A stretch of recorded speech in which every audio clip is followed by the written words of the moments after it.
Kami dari kelompok 1, di sini kami akan membahas mengenai hukum dan etika pers yang beranggotakan 2 orang. Yang pertama, saya sendiri yaitu Replani Gloyani dengan nomor NPM 215030049 dan teman saya Neval Rafni dengan NPM 21503065. Baik, pemateri pertama akan dijelaskan oleh Neval dan pemateri yang kedua akan dijelaskan oleh saya sendiri. Materi yang pertama ada hakikat hukum. Hukum adalah norma dan norma itu merupakan penduduk dari suatu pusat kekuasaan yang memiliki kewenangan untuk menciptakan dan menerapkan hukum. Hukum dianggap perintah yang harus ditaati oleh masyarakat. Selanjutnya teori etis. Dalam bukunya yang berjudul Retorika dan Etika Nikomakhea, filosof Aristoteles memperkenalkan teori etis. Teori ini berpendapat bahwa tujuan hukum itu semata-mata untuk mewujudkan keadilan.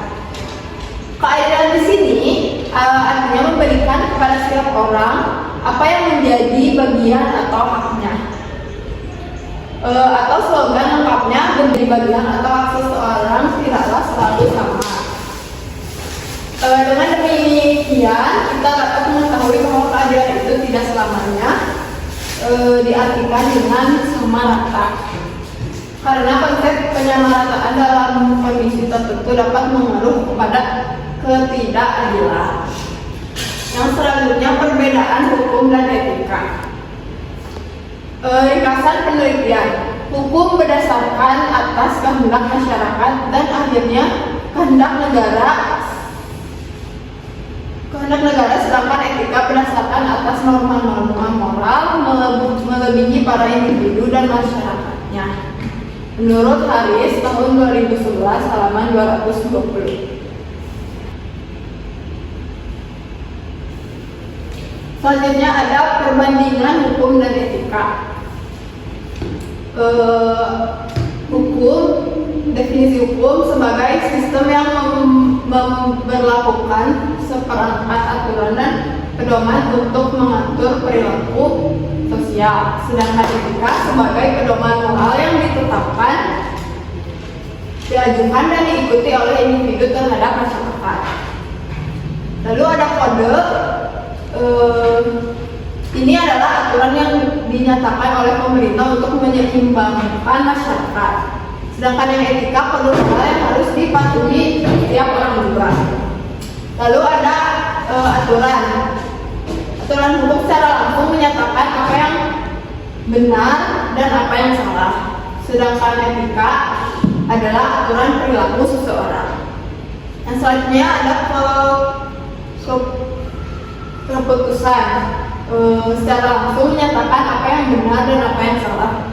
Sedangkan etika, seorang memutuskan apa yang benar dan apa yang salah. Nah, selanjutnya ada kriteria dan jenis delik pers.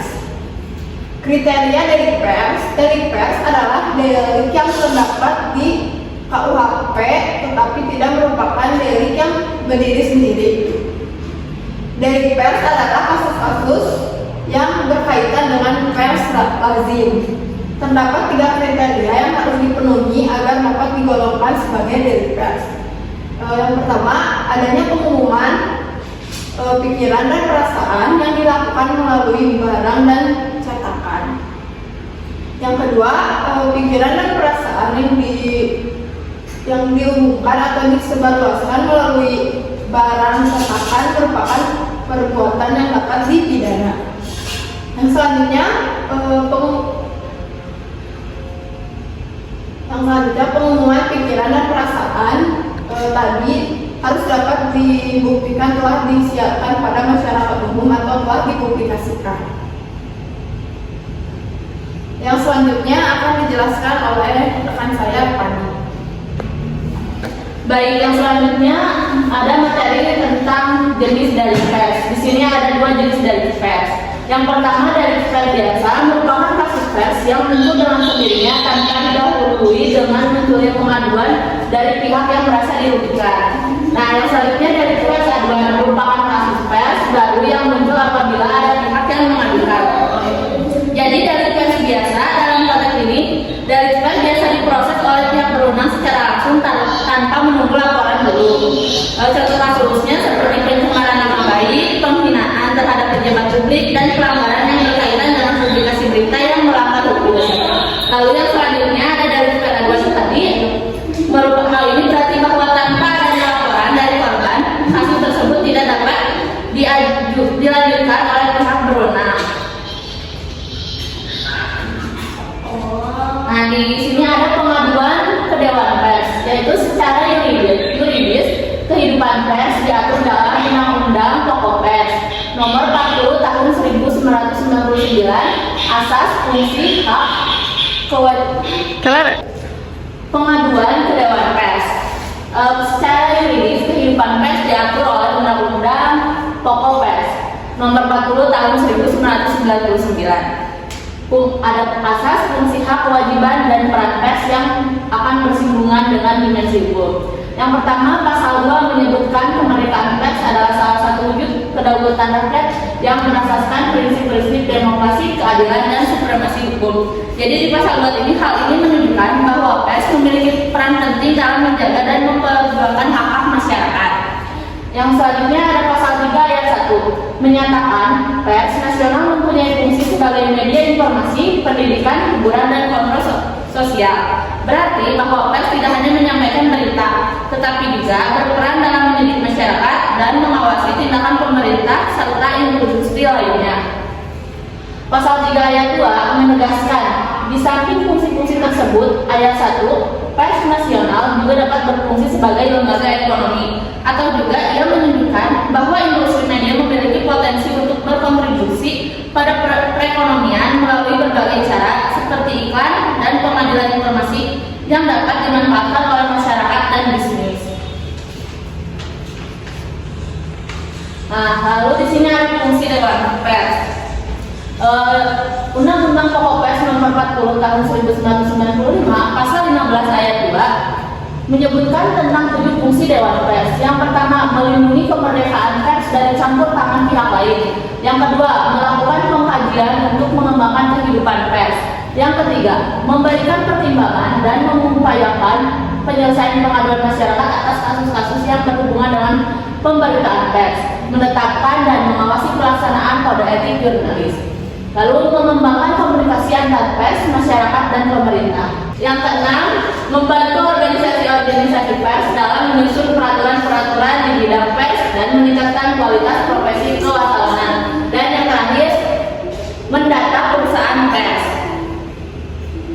Nah, lalu di sini ada pedoman penulisan berita hukum. Di sini terbagi menjadi 10. Yang pertama, pemberitaan mengenai seseorang yang disangka atau dituduh tersangkut dalam suatu perkara. Yang kedua, dalam rangka kebijaksanaan yang dikehendaki oleh kode etik jurnalis tadi, pers dapat saja menyebut nama lengkap tersangka atau tertuduh jika hal itu demi kepentingan umum. Yang ketiga, nama, identitas, dan potret korban atau yang tersangkut dalam perkara tidak dimuat lengkap atau jelas.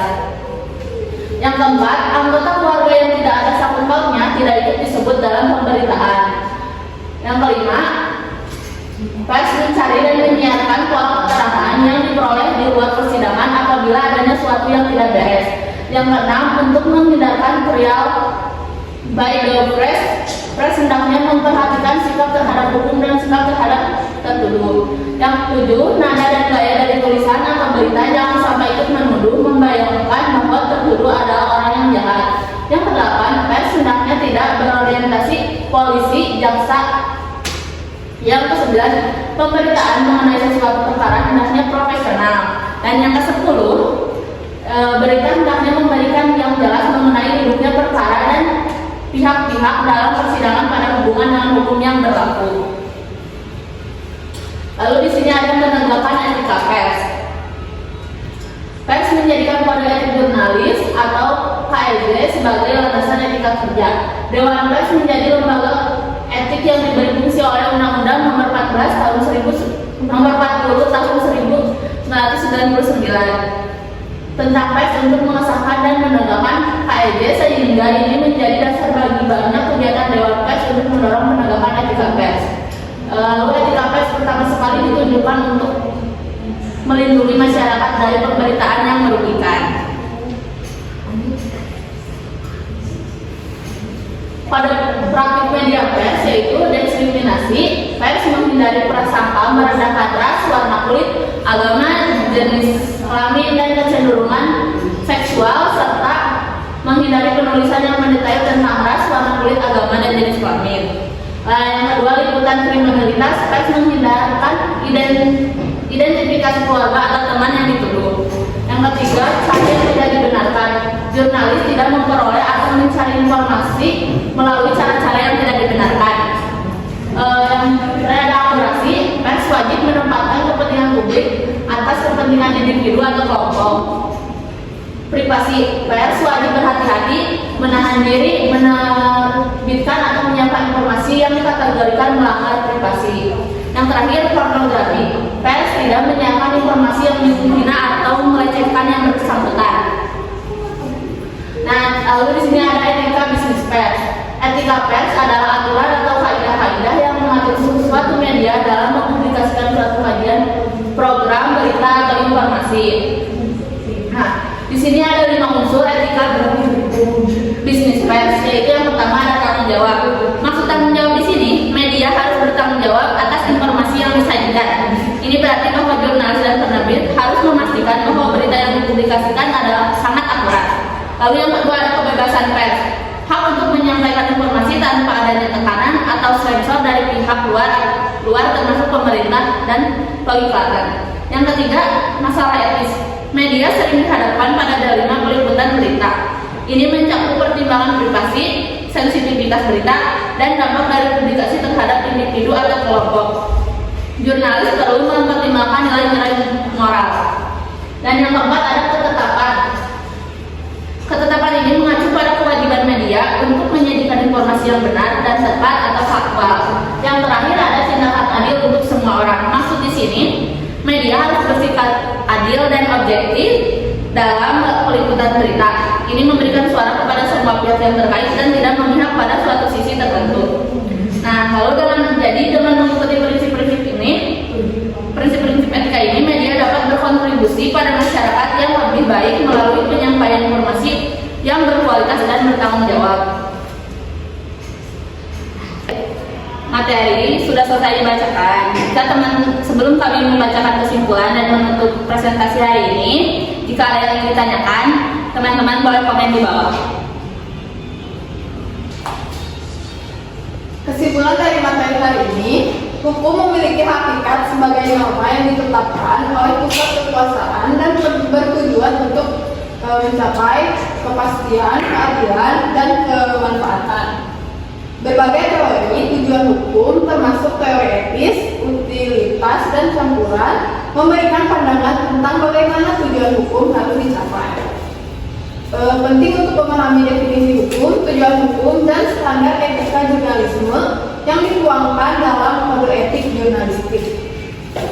Dengan mengikuti KEJ, jurnalis dapat memastikan bahwa informasi yang disampaikan akurat, adil, dan tidak merugikan pihak manapun.